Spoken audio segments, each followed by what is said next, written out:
n'évangélise plus parce qu'on prêche le matériel, on prêche le matu-vu, on lit la bénédiction à tout ce qui est attrayant, matériel. On utilise même des versets. Tu es ministre de Dieu, tu dois moyenner les productions du pays, les meilleures productions du pays, tu dois rouler dans les meilleures voitures parce que il y a les ministres de tel président dans tel pays, c'est eux qui sont dans les grosses voitures. Toi, tu es ministre de Dieu. Ça n'a rien à voir. Que servirait-il à un homme de gagner le monde s'il perdait son âme? Donc pour toi, la solution c'est quoi? Pour vous, la solution c'est quoi? Parfois quand je regarde tout ça, je prie. Je fais ce que moi je peux faire par la grâce de Dieu. Mais je prie aussi pour les serviteurs de Dieu. Parce que sincèrement, non seulement il y a les faux qui se sont introduits, il y a des serviteurs démoniaques sataniques qui sont introduits, mais et malheureusement qui arrivent à séduire un certain nombre de serviteurs de Dieu qui ont soif de biens matériels. Et ils sont dans une situation tellement parfois difficile qu'ils se laissent corrompre par ces soi-disant serviteurs de Dieu qui roulent dans les grosses cylindrées, des gros ensablés. Et puis bon, on se dit, ah mais moi je jeûne, je prie, mais je ne suis pas béni.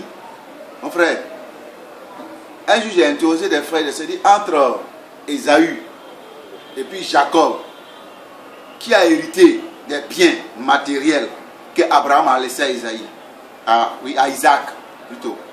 Parce que quand Abraham mourait, la Bible dit qu'il avait beaucoup de biens, mais il a tout donné à Isaac, son fils. Et Isaac a eu 2 enfants.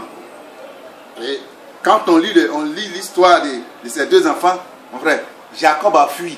Il a quitté la maison familiale en fuyant. Je crois qu'il y a un lieu où il a été même agressé par les bandits parce que la dot même qui s'appelait, le peu que sa maman lui a donné, il va payer dot, il faut te marier. Enfin, il est arrivé chez Laban, les mains vides. Mais entre Ésaü et Jacob, qui est béni? Donc si la bénédiction dépend de ce qu'on a, voiture, maison, femme, je ne sais plus quoi, hein, l'argent, alors là on a un problème là. Alors là l'église a sérieusement un problème. Et on ne peut pas faire telle chose. Bon, si on avait les haut-parleurs, on allait faire ici. Si on avait tant, on allait... Mais donc, quelle est la solution? On peut évangéliser simplement sans haut-parleurs. Quelle est la solution? Que l'église revienne à son premier amour. Et son premier amour, c'est quoi? Obéir au Seigneur. L'obéissance c'est au Seigneur. Marcher dans la sanctité, dans la crainte de Dieu, en faisant ce que Dieu veut. Ok, merci beaucoup. Voilà, moi je pense que ce sera ce qu'il y a de meilleur. Parce que sans ça, on est en train d'entraîner l'église dans la mort spirituelle avec des sortes de prières, des proclamations bizarres qui ressemblent un peu. J'ai appris qu'il y a des histoires de kabbalistiques juifs. Ils sont tous. C'est le Toïboï. Et aucun d'eux ne dit je vais parler de manière à ce que quelqu'un vienne à Jésus. C'est une manière, c'est plutôt. Nous invitons le peuple de Dieu à venir, nous invitons les malades, les tantans. Mais quand ils vont, il n'y a rien, c'est une affaire d'argent dessous. Et que Dieu nous aide.